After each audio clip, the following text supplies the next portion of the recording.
When I was young, I didn't really know what I was going to do when I got older.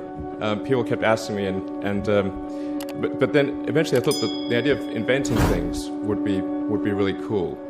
And the reason I thought that was because I read a quote from Arthur C. Clarke, which said that a sufficiently advanced technology is indistinguishable from magic, and that's really true. If you go back, say 300 years, the things that we take for granted today you'd be burned at the stake for.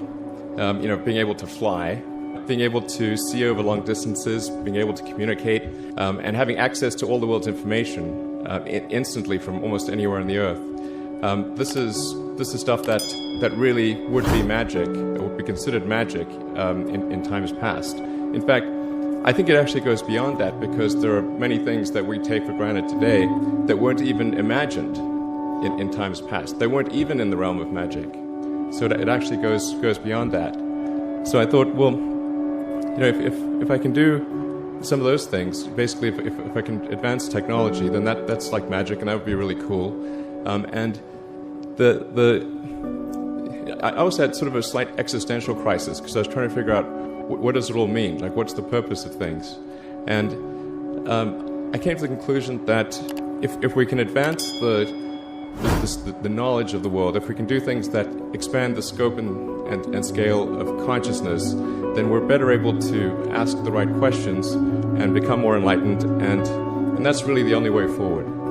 I think about what technology solution is necessary in order to achieve the particular goal, and then try to make as much progress in that direction as possible. I think that being a multi-planet species and being out there among the stars is important for the long-term survival of humanity.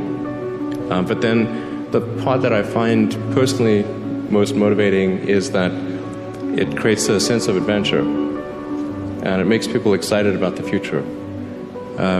If you consider two futures, one where we are forever confined to Earth until eventually something terrible happens, or another future where we are out there on many planets, maybe even going beyond the solar system, I think that second version is incredibly exciting and inspiring, and there need to be reasons to get up in the morning. Life can't just be about solving problems. Otherwise, what's the point? There's got to be things that people find inspiring and make life worth living. When my brother and I were starting our first company, instead of getting an apartment, we just rented a small office, and we slept on the couch. And we showered at the YMCA, and we're so hot up we had one computer, so the website was up during the day, and I was coding at night, 7 days a week, all the time. And I sort of briefly had a girlfriend in that period, and in order to be with me, she had to sleep in the office. So work hard, like every waking hour. That's the thing I would say, particularly if you're starting a company. A natural human tendency is wishful thinking. So a challenge for entrepreneurs is to say, well, what's the difference between really believing in your ideals and sticking to them versus pursuing some unrealistic dream that doesn't actually have merit? And that is a really difficult thing to tell. Can you tell the difference between those two things? Right. So you need to be sort of very rigorous in your self-analysis. I think certainly extremely tenacious, and then just work like hell. I mean, you just have to put in 80 to 100 hour weeks every week. All those things improve the odds of success. Or how do you think about making a decision when everyone tells you this is a crazy idea? Or where do you get the internal strength to do that? Well, first of all, I'd say I actually think I feel fear quite strongly. So it's not as though I just have the absence of fear. I feel it quite strongly. But there are just times when something is important enough, you believe in it enough, that you do it in spite of fear. People shouldn't think, well, I feel fear about this, and therefore I shouldn't do it.